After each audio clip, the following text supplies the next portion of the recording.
بسم الله الرحمن الرحيم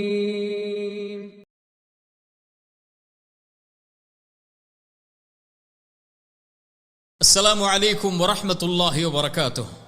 அல்லாஹுடைய மார்க்கத்திற்காக தியாகம் செய்த நபித்தோழர்களுடைய வரலாற்றில் ஹப்பாப் இப்னு அரத் ரலியல்லாஹு அன்ஹு அவருடைய வரலாற்றை இன்று நாம் பார்க்க இருக்கிறோம். எத்தனையோ நபித்தோழர்களுடைய வரலாற்றை நாம் பார்த்தாலும் இந்த நபித்தோழருடைய வரலாறு என்னுடைய உள்ளத்திற்கு மிக நெருக்கமானது. அவருடைய ஈமானை நாம் அறியும் போது, அவருடைய தியாகத்தை நாம் அறியும் போது நம்முடைய ஈமானை பலப்படுத்த அது உதவி செய்யும். அல்லாஹ் அந்த வாய்ப்பை எனக்கும் உங்களுக்கும் தருவானாக. ஹப்பாப் இப்னு அரத் ரலியல்லாஹு அன்ஹு மக்காவுடைய சந்தையில் விலை பேசப்படுகிறார். அன்மார் என்று அழைக்கக்கூடிய ஒரு பெண்மணி, ஹுஸாஇ கோத்திரத்தை சார்ந்த, உயர்குல கோத்திரத்தை சார்ந்த மக்காவில் இருக்கக்கூடிய அந்த பெண்மணி அந்த சந்தைக்கு வருகிறார். அங்கே புத்தி கூர்மை உள்ள தெளிவான வாலிப வயதில் இருக்கக்கூடிய, தன்னுடைய பட்டறையில் வாழ் செய்வதற்கான வேலையை கற்றுக் கொடுத்து அந்த வேலையை வாங்குவதற்கான ஒரு அடிமையை தேடுகிறார். அப்போது அவர்களுடைய கண்களில் படுகிறார் ஹப்பாப் இப்னு அரத் ரலியல்லாஹு அன்ஹு. அவர்களை விலை பேசுகிறார்கள். விலை கொடுக்கப்பட்டு அந்த அடிமையாக அவரை அழைத்து செல்கிறார்கள். அழைத்து செல்லும் போது கேட்டார்கள், உன் பெயர் என்ன என்று. அவர் சொன்னார், ஹப்பாப் என்று. உன்னுடைய தந்தை பெயர் அரத். எந்த ஊரை சார்ந்தவன் நீ? நஜித். அப்படி என்றால் நீ அரபிதானே? ஆம், நாம் அரபிதான். நான் தமீம் கோத்திரத்தை சார்ந்தவன். என்னுடைய கோத்திரத்தார்களுக்கும் இன்னொரு உயர்குல கோத்திரத்தார்களுக்கும் இடையே நடந்த சண்டையில் என்னுடைய கோத்திரத்தார் தோல்வியுற்றார்கள். அதனால் அங்கு இருக்கக்கூடிய பெண்களையும் அங்கு இருக்கக்கூடிய வாலிபர்களையும் சிறுவர்களையும் அவர்கள் அடிமையாக்கினார்கள். அந்த அடிமையாக நான் மாறி இப்போது மக்காவுடைய சந்தையில் விலை பேசி உம்முடைய கரத்தில் நான் வந்திருக்கிறேன் என்று சொன்னார்கள்.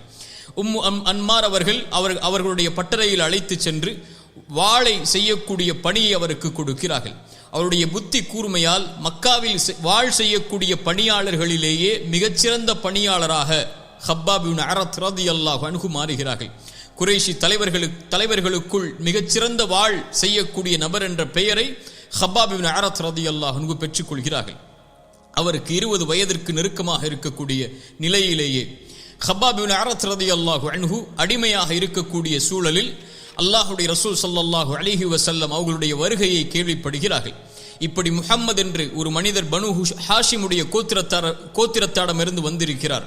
அவர் இறைவனை ஒருவன் என்று ஒருமைப்படுத்துகிறார், சிலைகளை பொய்ப்பிக்கிறார், அடிமைத்தனத்திலிருந்து சுவாச காற்றை சுவாசிப்பதற்காக மக்களை அழைக்கிறார் என்ற செய்தியை கேட்டவுடன் அவர்களுடைய உள்ளம் இயற்கையாகவே சத்தியத்துடைய தேடலில் இருந்த காரணத்தால் அந்த சத்தியத்தை ஏற்பதற்கு தயாராகி அல்லாஹுடைய தூதரை சந்தித்து அல்லாஹுடைய மார்க்கத்தை ஏற்றுக்கொள்கிறார்.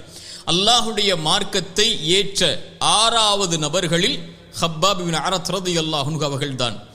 6வது இஸ்லாமை ஏற்ற இந்த நபர் அல்லாஹுடைய தூதர் ஸல்லல்லாஹு அலைஹி வஸல்லமுடைய கரத்தால் ஏற்றதற்கு பிறகு வெளிப்படையாகவே தான் முஸ்லிம் என்பதை, அல்லாஹ்வுடைய மார்க்கத்திற்கு கட்டுப்பட்டவன் என்பதை அறிவிக்கிறார். அல்லாஹு அக்பர். மக்கா குறைஷி தலைவர்கள் மத்தியிலே அந்த பேச்சு பரவுகிறது. அவருடைய எஜமானி அன்மாரிடத்திலும் அந்த பேச்சு பரவப்படுகிறது. அன்மார் அவர்களுடைய சகோதரி சிபாயை அழைக்கிறார். சிபாயை அழைத்து சொன்னார், நீ ஹப்பாபிடம் சென்று அவரிடத்திலே கேள் இந்த செய்தியை குறித்து என்று. சிபா வருகிறார். வந்து கேட்டார், ஹப்பாபே, ஒரு செய்தியை உண்மை பற்றி நாம் கேள்விப்படுகிறோம், அது உண்மையாக இருக்கக்கூடாது என்று கருதுகிறோம். ஹப்பாப் சொன்னார்கள், என்ன செய்தி அது? சொன்னார்கள், நீ முஹம்மதை, பனு ஹாஷிம் கோத்திரத்தை சார்ந்த முஹம்மதை ரசூலாக ஏற்றுக்கொண்டாயா? அவர் சொல்லக்கூடிய கொள்கையை ஏற்றுக்கொண்டாயா?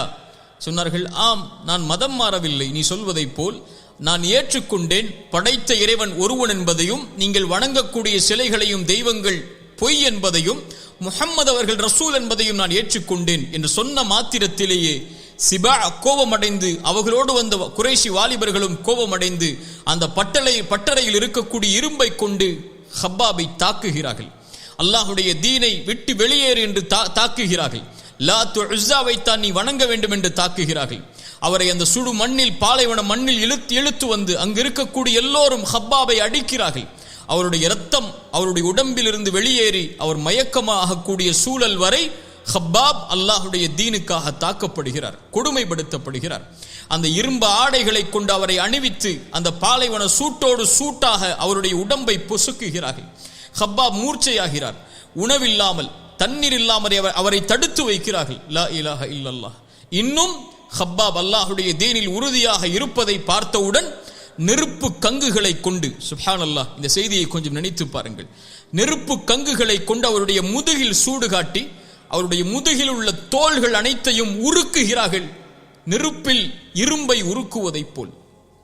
பின்னால் காலத்திலே உமர் இப்னு கத்தாப் ரலியல்லாஹு அன்ஹு அவருடைய ஆட்சி காலத்திலே ஹப்பாபை உமர் சந்திக்கும் போது, அவர்கள் சந்தித்த சோதனையை பற்றி கேட்கும் போது எதுவும் பதில் கூறாமல் ஹப்பாப் தன்னுடைய ஆடையை திறந்து உமர் அவர்களுக்கு காண்பித்தார்கள். உமர் அதை பார்த்தவுடன் அழ ஆரம்பித்தார்கள். அவர்களுடைய முதுகில் தோள்களே இல்லை. அல்லாஹ் அக்பர். நெருப்பு பொசுக்கப்பட்டு முதுகில் உள்ள தோள்கள் எல்லாம் அல்லாஹுடைய தீனுக்காக, அல்லாஹுடைய மார்க்கத்திற்காக அர்ப்பணித்திருந்தார்கள். ஹப்பாப் கொடுமைப்படுத்தப்படுகிறார். அவருடைய எல்லாம் தடுக்கப்படுகிறது. ஆசிப் இப்னு வாயில் என்று அழைக்கக்கூடிய ஒரு அரபியிடத்தில் செல்லுகிறார்கள். அவர்கள் ஹப்பாபிடம் இருந்து கடன் வாங்கி இருந்தார்கள். ஆசிப் இப்னு வாயிலை பார்த்து கேட்டார்கள், எனக்கு கொடுக்க வேண்டிய கடனை கொடு. அவர் சொன்னார், நீ முஹம்மதை பொய்ப்பித்து விடு, நான் உன்னுடைய கடனை கொடுக்கிறேன்.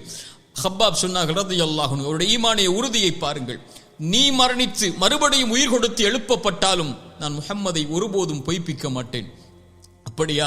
அப்படி என்றால் நான் மரணித்து எனக்கு உயிர் கொடுத்து எழுப்பப்பட்டு எனக்கு அப்போது செல்வம் உருவாகும், அப்போது குழந்தைகள் உருவாகும், அப்போது உன்னுடைய கடனை தீர்க்கிறேன், இப்போது சென்று விடு என்று சொல்லிவிடுகிறார்கள். அல்லாஹ் ரப்புல் ஆலமீன் சூரா மரியமுடைய 77வது வசனம் முதல் இறக்குகிறான். காஃபிர், அந்த இறை மறுப்பாளர்களை நபியே நீங்கள் பார்த்தீரா?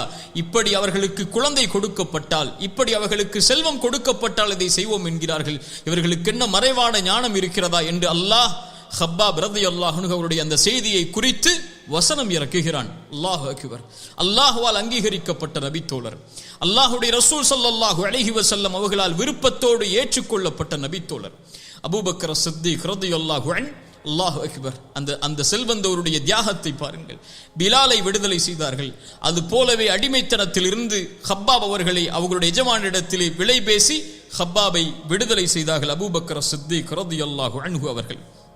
அல்லாஹுடைய தூதர் ஸல்லல்லாஹு அலைஹி வஸல்லம் அவர்களை சந்திக்கிறார்கள். ஹப்பாப் சந்தித்து கேட்டார்கள், யா ரசூலல்லாஹ், எங்களுடைய சிரமங்களை நீங்கள் பார்க்கவில்லையா? எங்களுடைய உடம்பை பாருங்கள், எங்களுடைய இரத்தங்களை பாருங்கள், நாங்கள் படக்கூடிய கஷ்டங்களை, இன்னல்களை பாருங்கள். அல்லாஹுடைய ரசூலே, எங்களுக்காக அல்லாஹ்விடத்திலே உதவி கேட்டு நீங்கள் பிரார்த்தனை செய்ய மாட்டீர்களா என்ற அந்த ஏக்கத்தோடு அந்த முஸ்லிம் ஏழைகளுடைய கண்ணீரோடு ஹப்பாப் அவர்கள் அல்லாஹுடைய ரசூலை சந்திக்கிறார்கள். அல்லாஹுடைய ரசூல் ஸல்லல்லாஹு அலைஹி வஸல்லம் கஅபாவிற்கு அருகிலே இருந்தவர்கள் ஹப்பாபை பார்த்து சொன்னார்கள், ஹப்பாப், இதையா சோதனை என்கிறாய்? இதற்கு முன்னால் ஒரு சமூகம் எப்படியெல்லாம் சோதிக்கப்பட்டிருக்கிறது தெரியுமா? ஒரு மனிதரை அழைத்து வருவார்கள், படைத்த இறைவனை ஒருவன் என்பதை கூறுவதை விட்டு விலகிவிடு என்று அவரை எச்சரிப்பார்கள். அவர் மறுப்பார். ரம்பத்தை எடுத்து வந்து தலையில் வைத்து 2 துண்டாக பிளந்து விடுவார்கள் ஹப்பாப். இன்னொரு மனிதரை அழைத்து வருவார்கள், இரும்பு சீப்புகளை கொண்டு அவருடைய முதுவை சொறிவார்கள். லா இலாஹ இல்லல்லாஹ்வை விட்டுவிடு என்று. அவர் முடியாது என்பார். வமா யசுத்துஹு தாலிக அன் தீனி. மிக முக்கியமாக தங்கத்தால் எழுதப்பட வேண்டிய வார்த்தைகள் அது. அவர்களுடைய வேதனை எதுவும் அவர்களை அல்லாஹுடைய தீனிலிருந்து திருப்பி விடாது. எந்த சோதனை கொடுக்கப்பட்டாலும் அல்லாஹுடைய தீனில் உறுதியோடு இருந்து அவர்கள் பொறுமை காப்பார்கள். நாம் ஏதாவது ஒரு சோதனை வந்தாலே அல்லாஹ்வை மறந்து விடுகிறோம், அல்லாஹுடைய தீனை மறந்து விடுகிறோம், அல்லாஹுடைய தீனை விட்டு தூரமாகி விடுகிறோம். ஹப்பாபிற்கு பாடம் புகட்டினார்கள் அல்லாஹுடைய ரசூல். இந்த தியாகங்கள் எதுவும் அவர்களுடைய மார்க்கத்தில் இருந்து திருப்பாது. ஹப்பாப், நற்செய்தி பெற்றுக்கொள். இந்த தியாகத்துடைய பலன் முடிவு என்ன தெரியுமா? வல்லாஹி லயுத்திம்மன்னல்லாஹு ஹாதல் அம்ர். அல்லாஹ் அவனுடைய மார்க்கத்தை நிலைப்படுத்தியே தீருவான். ஹப்பாப், வலாகின்னக்கும் தஸ்தஅஜிலூன். ஆனால் நீங்கள் அவசரப்படுகிறீர்கள் ஹப்பாப். அல்லாஹ் அக்பர். அல்லாஹ்வுடைய சோதனையில் அவசரப்படுகிறீர்கள்.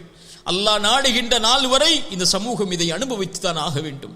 அதற்கு பிறகு அல்லாஹ் கொடுக்கின்ற வெற்றிக்கான அடித்தளங்கள் தான் ஹப்பாப். நீங்கள் அவசரப்படுகிறீர்கள் என்று அல்லாஹ்வுடைய ரசூல் ஸல்லல்லாஹு அலைஹி வஸல்லம் ஹப்பாப் ரலியல்லாஹு அன்ஹு அவர்களை பார்த்து சொன்னார்கள்.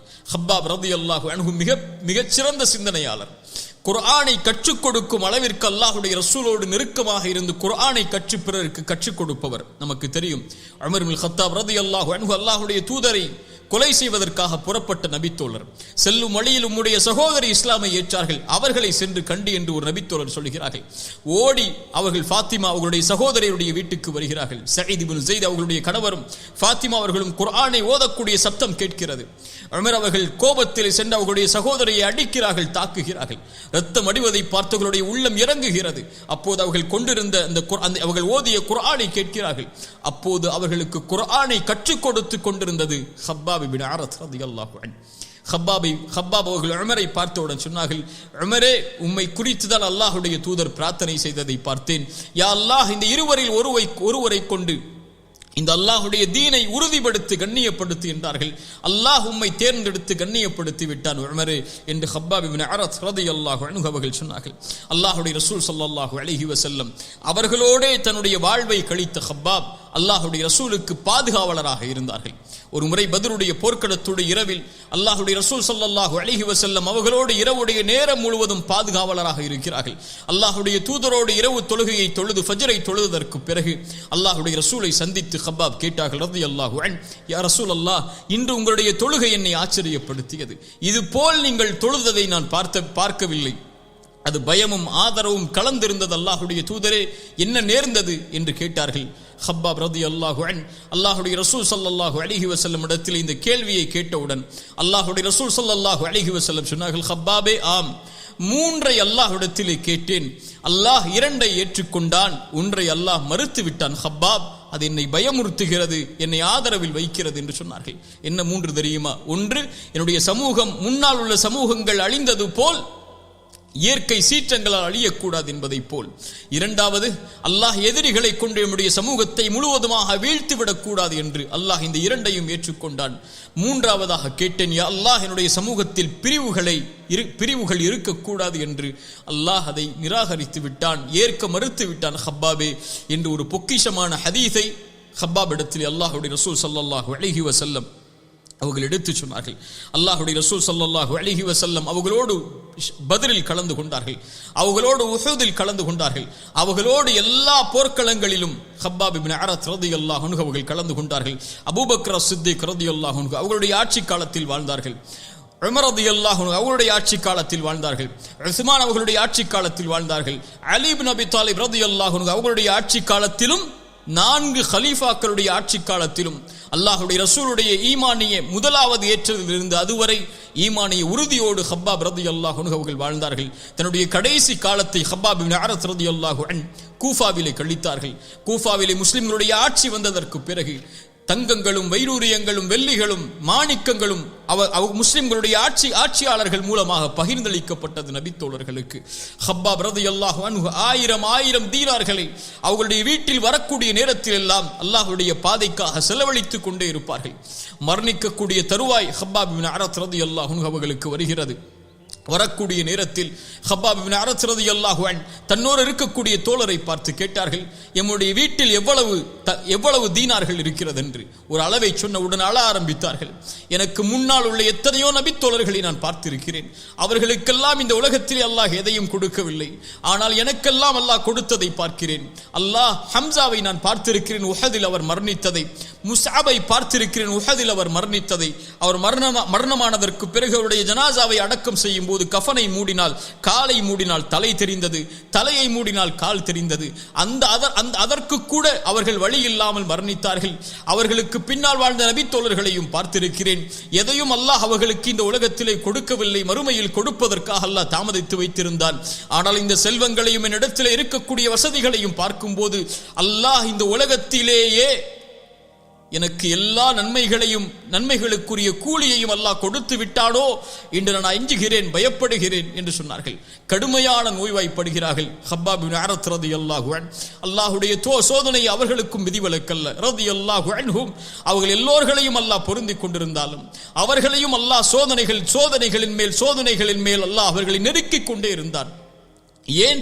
அல்லாஹ் விரும்பியவர்களை அல்லாஹ் சோதிப்பான். அந்த சோதனை இல்லாமல் வெற்றி இல்லை, அந்த சோதனை இல்லாமல் சொர்க்கம் இல்லை. எந்த நபித்தோழரையும் அல்லாஹ் விதிவிலக்கு இல்லாமல் சோதித்தான். கடுமையான நோய். அவர்கள் சொன்னார்கள், அல்லாஹ்வுடைய ரசூல் ஸல்லல்லாஹு அலைஹி வஸல்லம் மரணத்திற்காக பிரார்த்தனை செய்யக்கூடாது என்று தடுத்திருக்கிறார்கள். இல்லை என்றால் இந்த நோயுடைய கடுமை என்னை தாக்குகிறது, மரணத்திற்காக பிரார்த்தனை செய்ய வேண்டும் என்று என்னுடைய மனம் ஆசைப்படுகிறது. அல்லாஹ்வுடைய ரசூல் தடுத்த காரணத்தால் என்னால் அதற்குரிய பிரார்த்தனையை செய்ய முடியவில்லை. இந்த ஹப்பாப் இப்னு அரத் ரலியல்லாஹு அன்ஹு தன்னுடைய நிலைமையை நினைத்தே அல்லாஹ்வை அஞ்சியவர்களாக கூஃபாவிலேயே ஹப்பாப் பின் அரத் ரலியல்லாஹு அன்ஹு மரணமாகி விடுகிறார்கள். அலி பின் அபி தாலிப் ரலியல்லாஹு அன்ஹு ஹப்பாப் பின் அரத்தை அவர்களுடைய மரணத்திற்கு பிறகு அவர்களை சந்திக்கிறார்கள். சந்தித்து சொன்னார்கள், ஹப்பாபே, உமக்கு அல்லாஹ் இரக்கம் காட்டட்டும். முழு மனதோடு அல்லாஹ்வுடைய தீனை நீ ஏற்றுக்கொண்டாய், அல்லாஹ்விற்கு கட்டுப்பட்டு அல்லாஹ்வுடைய பாதையில் ஹிஜ்ரத் செய்தாய். வஆஷ முஜாஹிதன், வாழ்நாள் முழுக்க அல்லாஹ்வுடைய பாதையில் போராடுவதற்காகவே வாழ்ந்தாய். அல்லாஹ்வுடைய நன்மையில் எதையும் குறைவு வைக்க மாட்டான் ஹப்பாபே என்று அலி பின் அபி தாலிப் ரலியல்லாஹு அன்ஹு ஹப்பாப் பின் அரத்தை வாழ்த்தினார்கள். கண்ணியத்துக்குரியவர்களே, இவர்களுடைய சோதனைகளுக்கு முன்னால் எல்லாம், இவர்களுடைய வாழ்நாளுக்கு முன்னால் எல்லாம், இவர்கள் வாழ்நாளில் செய்த அர்ப்பணிப்புகளுக்கும் தியாகங்களுக்கும் அங்கீகாரத்திற்கும் முன்னால் எல்லாம் நானும் நீங்களும் எம்மாத்திரம்? என்ன தியாகங்களை அல்லாஹ்வுடைய மார்க்கத்திற்காக முன்வைத்திருக்கிறோம், என்ன தியாகத்தோடு அல்லாஹ்வுடைய தீனுக்காக நாம் வாழ்ந்து கொண்டிருக்கிறோம். ஒரு சிறு சோதனை வந்தாலே சறுக்கி விடுகிறோம் அல்லாஹ்வுடைய பாதையை விட்டு. ஒரு சிறு வேதனை வந்தாலே ஹராமை நோக்கி சென்று விடுகிறோம். என்ன ஆனாலும், உயிரெடுக்கப்பட்டாலும், உறவுகள் பிரிக்கப்பட்டாலும், தன் நிலையை மறக்கும் அளவிற்கு அவர்கள் வேதனைக்கு உட்படுத்தப்பட்டாலும், தன்னுடைய செல்வம் எடுக்கப்பட்டாலும், ஊர் எடுக்கப்பட்டாலும், குடும்பம் பிரிக்கப்பட்டாலும், தன்னுடைய உடம்புகள் சிதைக்கப்பட்டாலும், தன் உயிரை எடுக்கப்படக்கூடிய சூழ்நிலை வந்தாலும், அல்லாஹ்வுடைய மார்க்கத்தில் அவர்களுக்கு இருந்த உறுதியில் ஒரு கடுகையாவது, ஒரு சின்ன அணுவையாவது நானும் நீங்களும் சுமக்கிறோமா என்பதை கொஞ்சம் யோசித்து பாருங்கள். அல்லாஹ் நம்முடைய மார்க்கத்திலே அல்லாஹ் எம்மை உறுதிப்படுத்துவானாக. பிலால், அம்மார், ஹப்பாப், இது போன்ற ஏழை சஹாபாக்கள், அடிமையாக வாழ்ந்த சஹாபாக்கள், இவர்களுடைய சுவாச காற்று இஸ்லாம். அவர்களை அடிமைத்தனத்திலிருந்து வெளியேற்றி அல்லாஹ்வுடைய ரசூலோடு சஹாபாக்களோடு நேராக அமர்த்தியது அல்லாஹ்வுடைய மார்க்கம் இஸ்லாம். அதை அவர்கள் ஏற்றுக்கொண்டதற்காக வாழ்ந்து மரணித்த வரலாறுகள் எல்லாம் எம்முடைய முன்னோர்களாகிய இவர்களின் வரலாறுகள். இதிலிருந்து பாடம் பெறக்கூடிய, படிப்பணி பெறக்கூடிய மக்களாக அல்லாஹ் ரப்புல் ஆலமீன் என்னையும் உங்களையும் ஆக்குவானாக. أقول قولي هذا أستغفر الله لي ولكم. السلام عليكم ورحمة الله وبركاته.